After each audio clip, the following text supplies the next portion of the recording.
Ladies and gentlemen, boys and girls, children of all ages, welcome to Robert Sports Show. I'm your host, Robert. All right, NASCAR All-Star preview. I know the All-Star starts in an hour.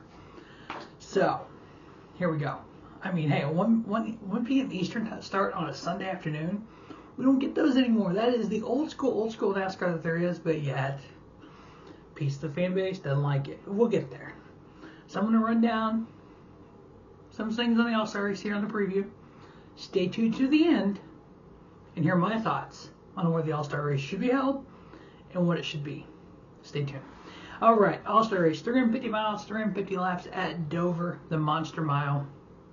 Now, we've seen two pretty incredible races up this past weekend with the Truck Series on Friday night and then the O'Reilly Auto Parts Series last night. No rain at Dover, so the track's still rubbered in. We did the PJ one from safer barrier to the grass in both corners. We noticed in the O'Reilly Series race, I thought that made a huge difference. Yeah, Corey Day getting a second career win there. Thought that was absolutely amazing. Now, I know a lot of people, well, just kind of hit that real quick here. Look at Corey Day and immediately think he needs to be in the 48 next year. Nope, yeah, he needs moved up. No, I don't think so. I don't think you need to move him up quite yet. So, because if you look at last year, let's compare him to Connor Zillage last year. All right, race 14, because this was race 14. Race 14 was Nashville last year. So if you look at Connor Zillage from the beginning of the season to Nashville, yes, he missed Texas because of the injury at Talladega. So if you look at it, from Daytona through Nashville, Connor Zillage last year had 1 win. Corey Day now has 2 wins. So to this point in the season, Corey Day has more wins than Connor Zillage did last year. After hearing Corey Day's interview last night on XM Radio, I would actually put Corey Day in the same conversation with Connor Zillage. I'm talking about maturity. I'm talking about the way he drives a race car. His ability to go into tracks he's never been to before, just like Connor. So we have two budding superstars here. Do I think Corey Heim fits in that same category? Yeah, he did his in the Truck Series. Connor did his in the O'Reilly Series. You know, tomato, tomato. Corey's doing his in the O'Reilly Series. Look at what Connor's doing in the Cup Series this year. He's struggling. That's what we can expect from Corey if he makes it. Corey Heim and Corey Day when they go to the Cup Series. The first year or two, they're going to struggle. I think either way it goes, he's going to struggle no matter what. Same way with Corey Heim. He's supposed to be in that third car for 23-11 next year. He's going to struggle as well. Let's not rush these people up to the top series just to struggle. Anyway, so we have 3 segments, 350 laps, 3 segments. I know a lot of people that are just freaking out about this. So it's 75, 75, and 200. Back in the day, we had a 60-lap open race where all the non-winners, non-qualified All-Star raced in the open, 60 laps. The winner and then the fan vote move on to the All-Star race. And we see Michael Waltrip actually win that in 1996. This year, they're combining the two. So all 36 cars start, we run 75 laps. At the end of 75 laps, we do the top 26 do an invert. So if you finish 26, you start on the pole for the second segment. We run 75 more laps. Now, we look at, okay, of the cars not already qualified for, there's 19 cars locked into the main event. Of the other, 36 teams, so what is that, 17 cars? Of the other 17 cars, the top 6 of those 17 with the best average combined finish in the first 2 segments move on. Everybody else, see you later. Get up in the fan vote. We have the fan vote too. So we're basically giving the main event, the guys that were qualified for the All-Star race, those 19 drivers, 150 lap test session, basically. So after the second segment, we figure out the night team. We have the night team to move on. We have the best average finish combined. Your fan vote. We ship those 26 to the main event, 200 laps. A competition caution around lap 225 of the whole event. So be what? It's like 75 laps in this one. And then we run it out. Now, do I think this is going to be the best All-Star race in the history of All-Star races? No. Neither were the last ones at Charlotte Motor Speedway. The last one at Charlotte Motor Speedway, 19 people were in the finale. The problem we had with this All-Star race, we had a moment in 1992. We had it come down to three driver battle with 3 to go. Dale Earnhardt, Cal Petty, Davey Allison. 2 second-generation drivers and a third-generation driver. So with that, we had one of the most amazing finishes ever in NASCAR. We had Cal Petty spin Dale Earnhardt on the white flag lap. We had Davey Allison and Cal Petty beating on each other coming down to the start-finish line. At the very end, we had Davey turn Kyle turn Davey. Sparks flying everywhere as he crosses the finish line backwards against the wall. Spent the night in the hospital. Celebrate $1 million win. We remember that night race. Not all of them have been like that since then. I'm old enough to remember back in 1988, or was it 89, one of those 2 years, where Jaws, for those of you who don't know, is known as Darrell Waltrip, 3-time NASCAR champion, Hall of Famer, one of the most hated guys on the track, was leading coming out of Fort Charlotte Motor Speedway. And I think it was 88 year won the championship. It was 89 year he ended up winning the championship. It was some fair-headed young kid who, a little arrogant, decided to turn him coming off 4 for $1 million. Talking about Rusty Wallace, Hall of Fame, champion of the sport. We had 2 pit crews, Tide and Kodiak, going at it in the pit in the garage in the field. We had a rain of boos coming down on Rusty Wallace like I've never heard since. Well, actually, when Jeff Gordon beat Dale Earnhardt Jr. at Talladega, it was that type of reaction. Darrell Waltrip went from not a fan favorite to the most popular driver for 2 years in a row because of that one incident.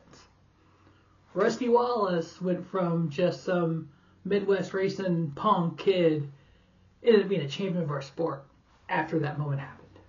A lot of fans never forgave him. The problem is, those are the 2 big moments in the All-Star race. Yeah, we had brother versus brother where Kyle took out Kurt.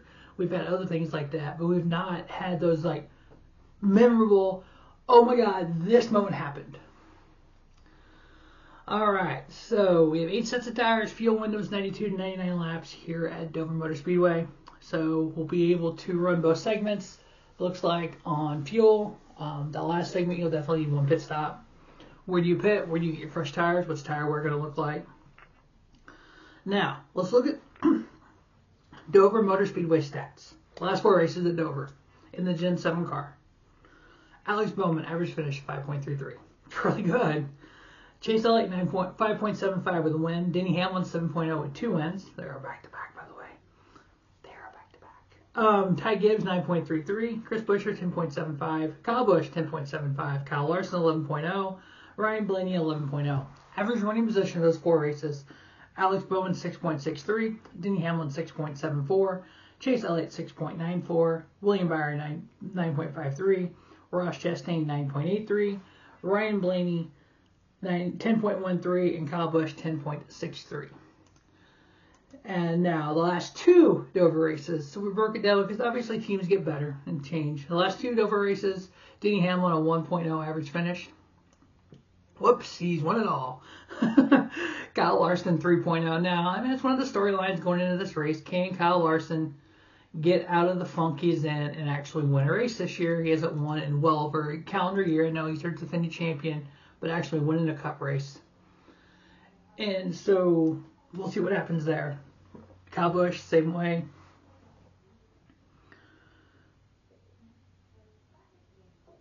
So Alex Bowman, average finish those 2 races 5.5. Chase Elliott 5.5. Ty Gibbs, Kyle Busch 7.75. Ryan Blaney 7.75 or 7.5. And like I said with Kyle Busch, same thing. He's won a race a couple years, and he's going to have 3 years. He's running well. He's run well of late. Him and Andy Street are clicking. I don't understand how they are so far off. They changed crew chiefs, and it's just weird, mentally weird to me. Chase Prescott 10.5. Average running position those last 2 races. Denny Hamlin 3.91. We know that's not going to happen here because the way the invert stuff is. Chase Elliott 6.05. Alex Bowman 6.56. Kyle Larson 7.74. Kyle Busch 8.07. Tyler Reddick 8.69. And William Byron 9.97. Okay, so if we look at these segments, so it's 75, 75, and 200. Technically, those are the stages. Last year's stages at Dover was 120, 130, and 150. So we're not far off from it's obviously 50 laps shorter. It's 350 total versus 400. So I think these Dover stats will still are similar. So when I'm picking these winners, I'm picking them off past Dover stuff. My 4 picks to win the NASCAR 2026 All-Star Race at Dover Motor Speedway: Denny Hamlin, Kyle Larson, Ty Gibbs, Kyle Busch. Those are the 4 picks. Now, my thoughts. I think the All-Star Race has ran its course. I don't think we need the All-Star Race in 2020 going forward. What I would like to see NASCAR do, and this is a lot of the same way with what NFL did with the preseason. They cut a preseason game and added a regular season game. Let's do this. Let's add a 37-point race. Let's have one exhibition race. We'll do that at the beginning of the season. Call it the All-Star Clash. I don't care what you call it.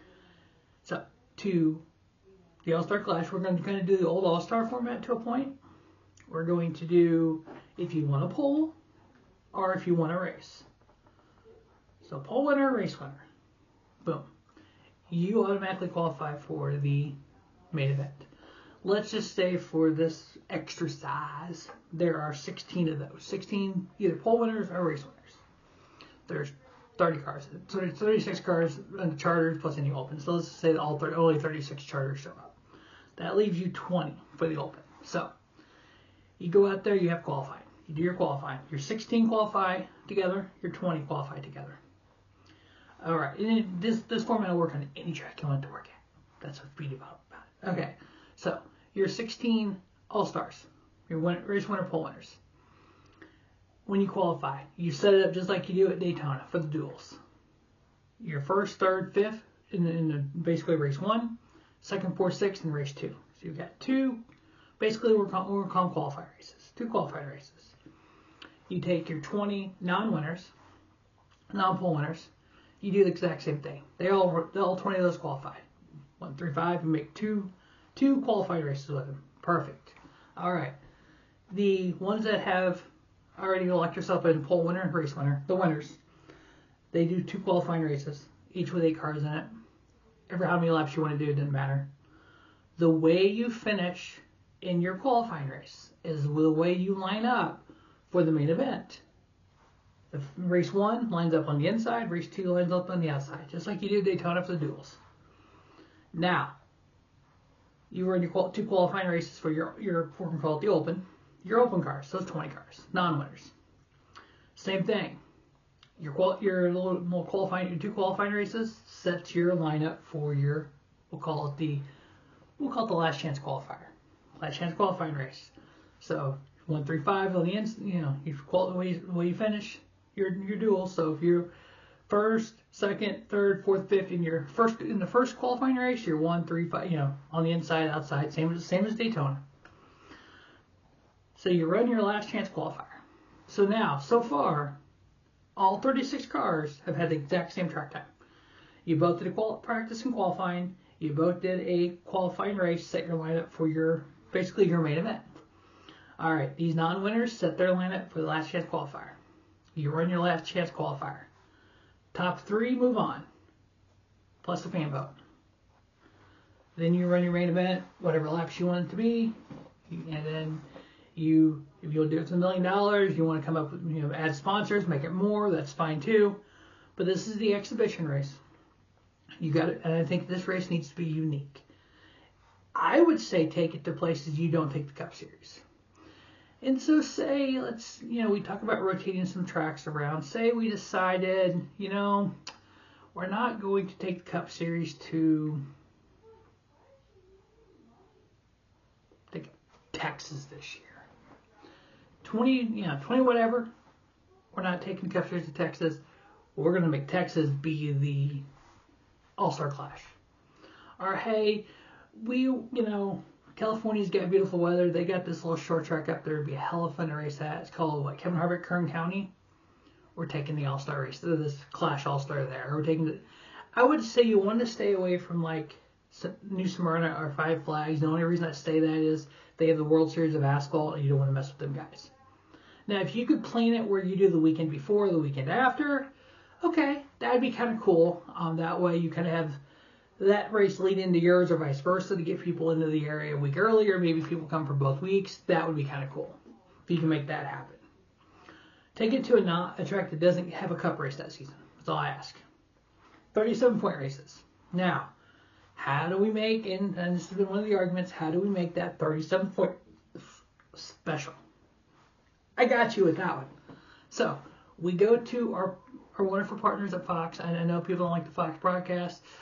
Fox pays a lot of money to have the races they carry. They carry 14 races, 13-point races, plus the All-Star race, plus the Clash. So, obviously, since the Clash falls under one of their properties that they're paying for, $1.1 billion a year, they're going to have to have a conversation with them. So they get 14 events, 13-point races if we change the All-Star race, and then the Clash. So they get 13 events. We want to go to them and say, hey, look, thank you for putting us on your channel. We prefer to be on Fox, but we can deal with FS1. That's fine. We're televised. We want to do this. We want to take this. We want to take one race. In that 14. We want to slap that bad boy on a Wednesday night on Fox. Now, we know you got some other things going on. Obviously, we know March isn't going to, March might work actually. The right track, because the NCAA March Madness is Thursday, Friday, the weekend. How many people take off work both Thursdays and Fridays? If you did that Wednesday, and I think one Wednesday's a playing game, but you do the following Wednesday. Between the weekend of the Sweet 16, you do that Wednesday. There's no basketball that night. Maybe you put this race, maybe you do, Darlington maybe? It's pretty close, because you want to kind of, since you're on a Wednesday, you want to kind of be close to the Charlotte area. Do you do a Darlington? Do you do Martinsville, Richmond, something like that?